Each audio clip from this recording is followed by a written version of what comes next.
I also heard that you were a performer. Let's talk about that. Actually, I started my journey in this in music. In fact, I was since I was a kid. My parents gave me a violin, and there was no discussion. I had to do violin during 10 years. I made violin. 10 years. Yes. So until I got to the point where I wanted to do my own thing. So it was around 15, 16. Then I grabbed a guitar, someone teach me, then the piano. So I become, a musician, right? And eventually I was not playing violin too much. But it took me another 10 years before actually I thought about recording anything. So I jumped into this world, and this world was big because it's a lot of equipment, a lot of learnings to do. But it was around like maybe 28, 29 years old, I discovered the recording, the studio and everything. And from there, it has been an amazing journey. I was a lot in electro music. So I created a duo with a guy called Arnaud in France, and eventually get bigger and bigger. We were signed by Kitsune. Kitsune, it's a big label in Europe, Yeah. and we were remixing Kylie Minogue.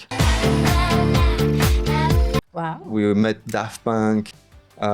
We all had during 2 or 3 years, we had like a moment of I wouldn't say we were extremely known, but on the underground we were well known, right? So that was my journey, playing on the club sometime. It was a different look. Wow. Yes, playing in club and stuff like that. But this world is it's a very delicate world, because none of this is always good, right? And I always have my heart, kind of balancing between my passion for music and the place where I was evolving and the people I was with. Some people are amazing, but some of them, like, the track Mojo, Lady, Hear Me Tonight.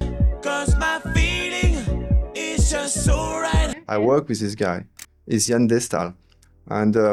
And this guy, actually, recently I talked to him, and he was a big hit, right? When they released. He's still a hit. Yes. He's So he told me that he was struggling a lot. Okay, of course, he was at a different level than where we were, right? But still, we were working together on the track that was released. But he told me that he was struggling a lot, because very often he was actually performing, and he was kind of feeling that he was not where he was supposed to be. There was something off, right? Because he was too much of this, too much of that, too much of ego, too much of alcohol, too much of pleasure sometimes. That was, and deep inside, people were not that happy, right? There was something missing. And this, because he was so off, he left this world. Actually, this guy doesn't produce anymore like he used to be, right? Just to give you an example. But yeah, that was a journey. So eventually we had a peak, and then he went down, and then I met my wife. Now we have 2 kids, and beautiful kids. yes, thank you. And then this is where we are now. I do music sometime.